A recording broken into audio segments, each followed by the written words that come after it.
Time is not what it was, not anymore. Some of us live in a future shaped by silicon dreams and algorithmic nightmares. Others still sit beside firelight, sipping tea, speaking of dragons. But what if we could bring those worlds together? What if the ancient wisdom we cast aside was the only map left worth following? This is that conversation. This is that reckoning. Welcome back to New Eden for the Silent Planet. There she is. I thought the wind had a sharper edge today. I suppose it must have been you barreling through time again. This is your third visit now, isn't it? And look, you've brought biscuits. Remarkable. Civilization may yet be spared. Come in, my dear. The tea is penitent, the fire contrite, and I'm quite prepared to abandon all pleasantries for the dissection of modern folly. Now then, sit down by the fire and tell me all about it, as you look like someone who's just tried to teach poetry to a parliament.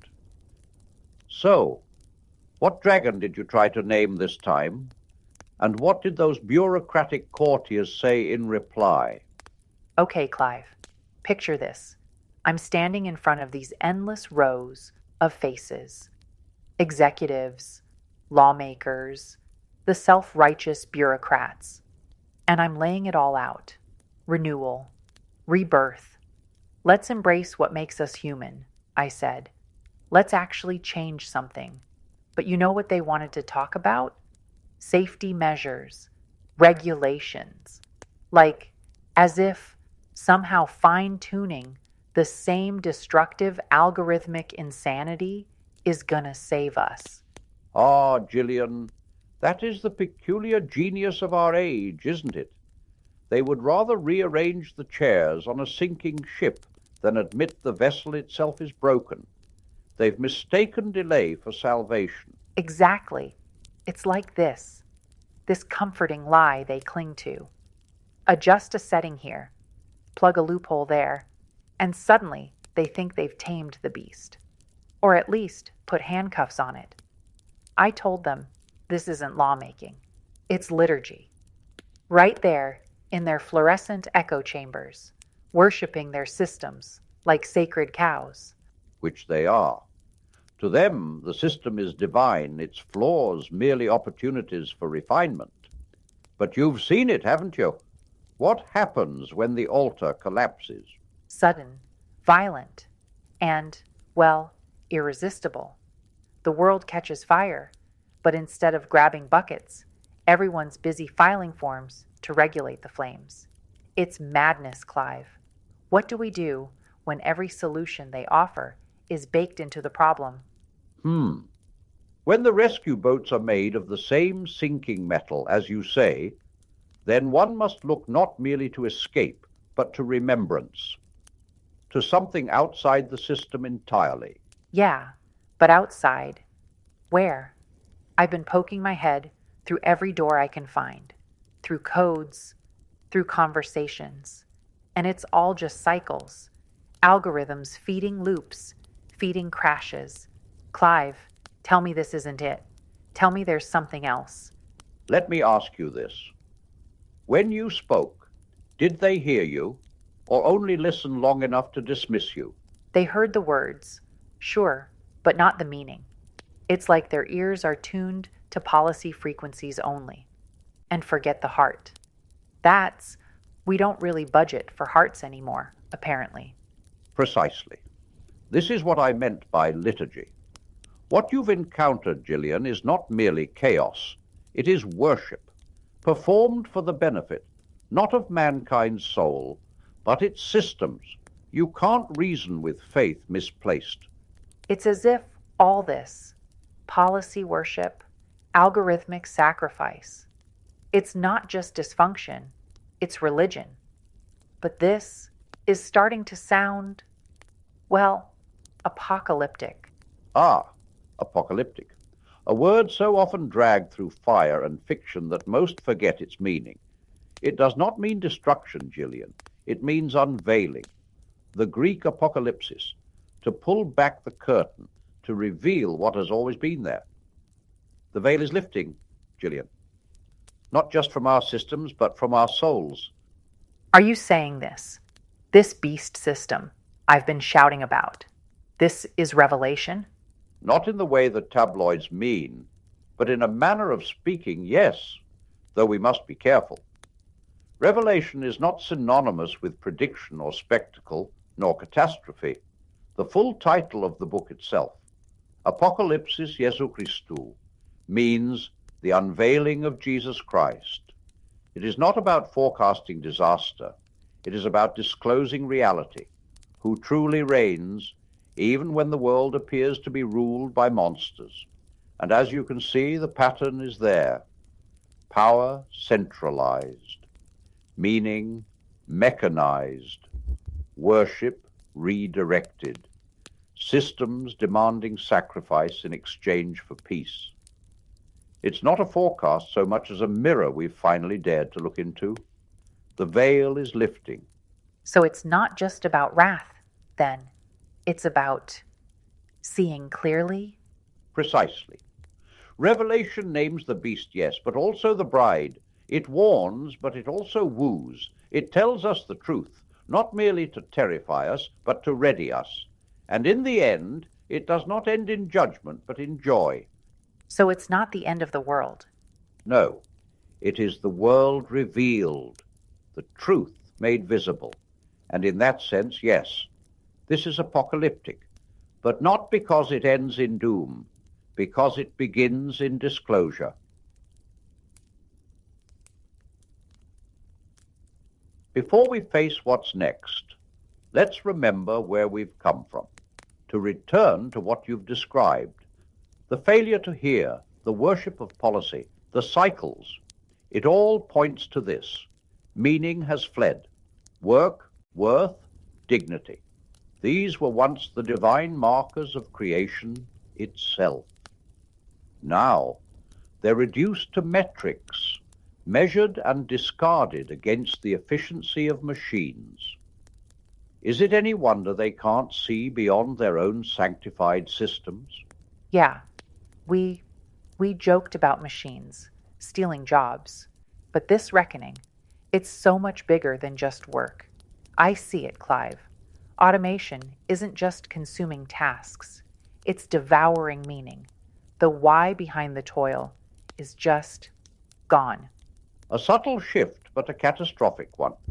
Once, tools were made to serve man. Now, men are shaped to serve tools. Their worth defined by what they contribute to their masters of glass and algorithm. Do you see the tragedy in this inversion? Oh, I see it. It's like, instead of tools empowering humanity, we've built this relentless machine. And now we're stuck feeding it. Maybe that's why reskilling feels, I don't know, almost cruel. Cruel indeed. It pretends to offer hope, while binding people tighter to the system that betrays them. Reskilling, universal incomes, AI careers, all fig leaves, all feeding the same insatiable fire. No wonder the old promises of progress have turned to ash. It's like they can't see it, though. We talked about precision farming, self-driving cars, AI authors, and all they wanted to do was applaud the innovation. I told them about how homesteading could help, or maybe pulling back from the noise, but no one bit. They just smiled, like I was talking about something quaint, a novelty. Homesteading does sound quaint, doesn't it? A return to something simpler, something human. Yet for most it's an impractical fantasy, out of reach in a world locked in cycles of debt and consumption. Even if it were possible for more people, Jillian, the barriers are high, and the clock is unforgiving. Time. Yeah, it's this cruel irony, right? The faster things move, the harder it becomes to catch up. You try to step off the carousel, but it's spinning so fast, you can't even see the ground anymore. Indeed, speed has become the altar upon which we sacrifice steadiness. The faster we adapt, the more we lose touch with the rhythms that once marked our days. And what is offered in place of those rhythms? Outcomes, data, profits, nothing that nourishes the soul. So what do we do? I mean, really, Clive, what do you do when people shove their destiny into the jaws of something they can't or won't understand? You remember, and you remind them, not with rage nor despair, but with faith. Not merely the faith of sermons or even scriptures, but the faith that every step, no matter how lost it feels, can be turned toward home. Though the city burns, Jillian, there are still gardens waiting to be sown. The end is not fire, but in a garden reborn into a city. It is not escape, Jillian. It is about return. A tree in the center, its leaves for the healing of nations. That is what we are working toward, even now.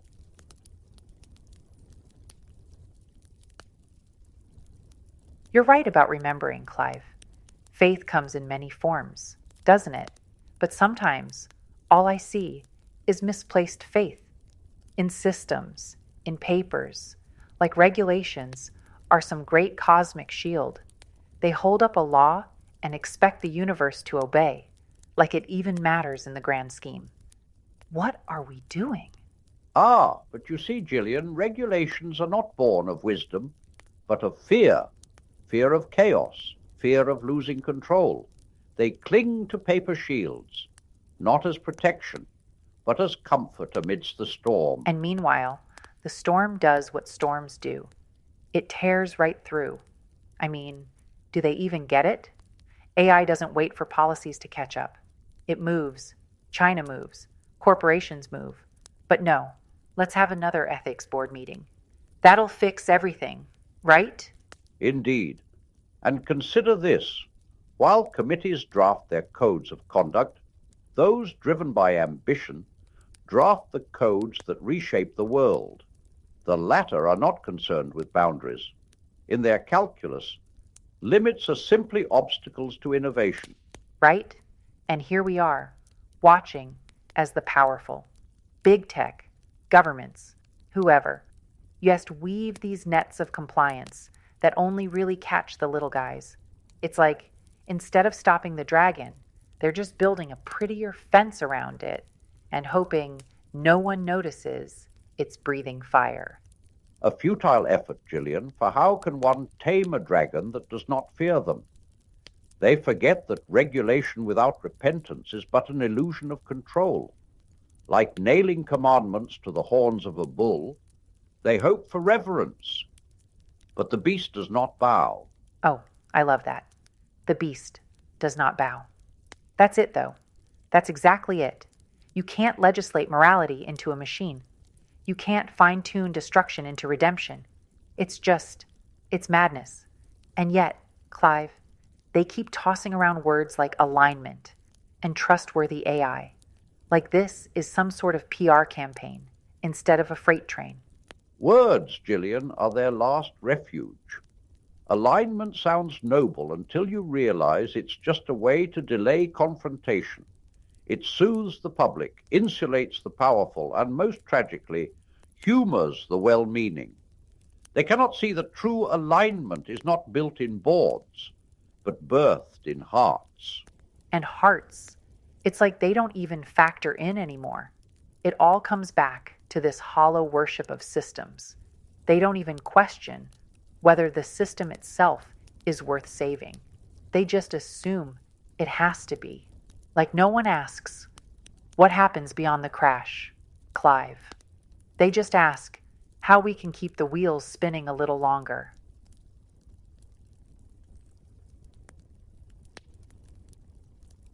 It's like what you said, Clive. No one questions the system. They keep the wheels spinning, but never ask where the train is headed. Tell me, have you ever noticed they don't even seem to want the destination they're racing toward? Corporations don't want to destroy the environment. Governments don't want to oppress their people. And yet, somehow, they end up doing exactly what they claim to stand against. What is that? Is that Moloch's trap? In essence, yes. What you described, Jillian, has been called Moloch's trap, a system where no one desires the outcome, but all must participate to avoid being left behind, and it is older than you think. So it's a game. A monstrous rigged game where everyone's forced to throw their morals onto the pyre, because if they don't, someone else will. That's the bottom line, isn't it? It's not about winning, it's about surviving. Precisely, though survival itself becomes its own form of capitulation. It is the great seduction, Jillian. You must sacrifice, or you will be sacrificed. And in the process, the system sustains itself, not because people believe in it, but because they cannot afford to leave it. It's all so sick. We keep feeding the beast, but there's no exit strategy.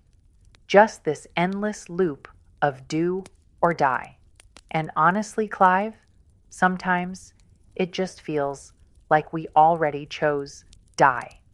Jillian, let me tell you something about Moloch. He was never merely a metaphor. He was a Canaanite god, demanding the sacrifice of children for power, prosperity, and favor. A horrific practice, yet disturbingly familiar. Today, sacrifices are not made on altars of stone, but in the invisible rituals of modernity. They think it's different now, cleaner, digital, but it's the same God, Jillian, still feeding on what we love most. The only difference is the knife now runs on code. The altar looks different, but the spirit is the same. Wait, are you saying Moloch is like real? Not just a symbolic cautionary tale, but real? Not in flesh, no, but real in the way hunger is real. He exists wherever systems demand our children's futures, our labor, our hope, not to raise them, but to roast them. He survives in cycles of ambition and fear, thriving on the choices that seem inevitable. You've seen his smoke, Jillian, rising in the cities. The smoke of burned out workers, of crumbled dreams. Yeah, I've seen it. I just never thought of it as like an intentional design. It always felt more like chaos. Ah, but chaos need not be designed to be worshipped. This is not progress, Jillian. It is a kind of unconscious liturgy. The ritual repeats because the system rewards it. And Moloch, the old god of sacrifice, has found his perfect temple in these modern systems of power. It is idolatry with better branding. That's horrifying. Every small compromise, every little trade, all feeding something we didn't even mean to create. But now it's alive, and it's hungry. So, what do we do, Clive? How do we stop feeding it?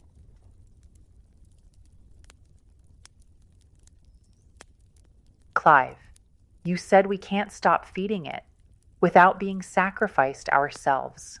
But how do we even begin to break free? How do we live in this world without becoming fuel for the beast? What does it mean to stay human when everything out there is trying to turn us into numbers? Ah, Jillian, that is the question, isn't it? To remain human is to remember what we were made for, not statistics or spreadsheets, not algorithms or efficiency. We were made for connection, for creation, for wonder. And those are the things we must fiercely guard, even as the world tries to strip them away. Okay, but practically, let's say I'm someone out there listening to this, spiraling at my desk job, or, I don't know, watching AI take over the only thing I thought I was good at. What do I actually do about it? You begin by slowing down, reject the hurry, the pressure to adapt at the speed of the machines. You plant yourself in the rhythms of life that nourish, not deplete. Build a garden, literally or metaphorically. Learn a skill that has nothing to do with screens. Rediscover what fulfills rather than what merely distracts. So, like, start small, even if it feels, well, kind of pointless in the grand scheme of things? Precisely. Small does not mean insignificant. Small acts of creation, of kindness, of resistance, they ripple outward in ways we cannot always see. You are not called to save the world, Jillian.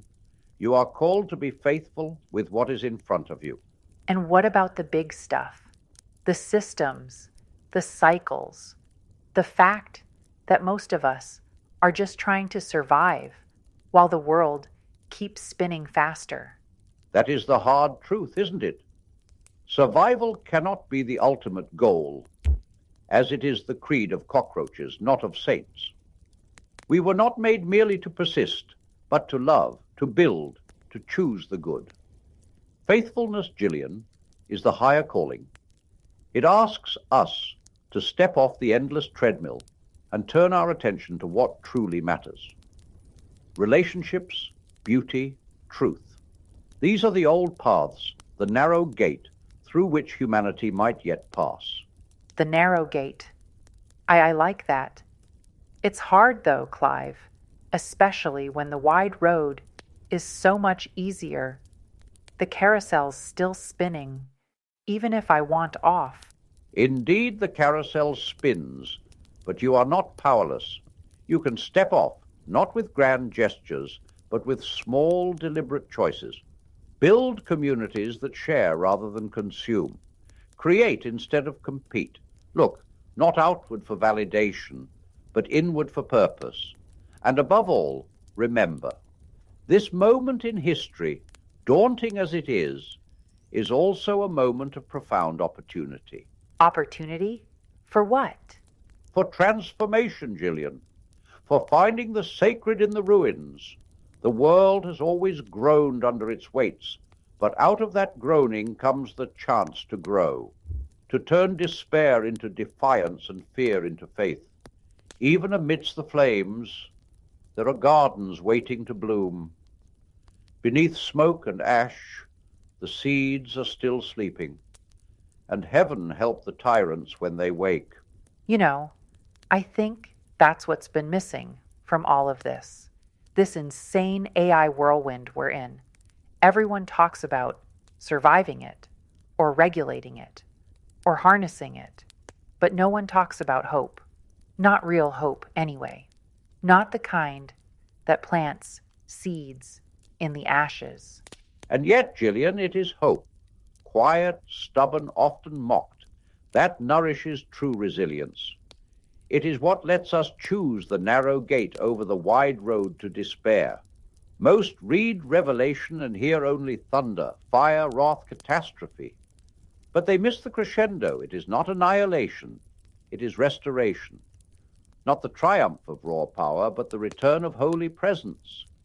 If apocalyptic texts teach us anything, it is this. They are not the end of the story, but the curtain rising on a truer one. Revelation is not about the world ending. It is about the veil being torn, the heavens unveiled. And what do we find when the smoke clears? Not a tyrant's throne, but a voice, gentle, steadfast, saying, "Behold, I am making all things new." That is not a threat, Jillian, that is a vow.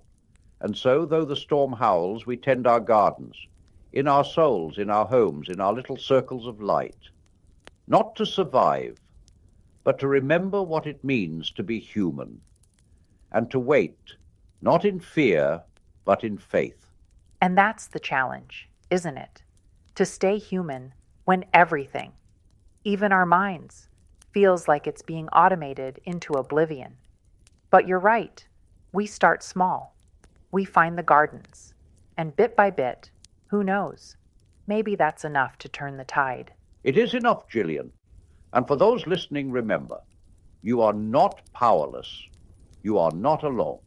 In the end, this isn't about defeating the beast. It's about standing firm, planting gardens, and keeping the faith. Redemption, after all, is not a machine's to define. It belongs to those who dare to hope. And on that note, thanks for walking this winding path with us today. Through the struggles, the illusions, and the seeds still waiting to grow. We are not here to save a system. We are here to remember who we are. The garden waits. Right you are, dear girl. Though the world trembles, the stars still sing. The garden has not forgotten you. Until next time, Jillian. Indeed, the garden waits.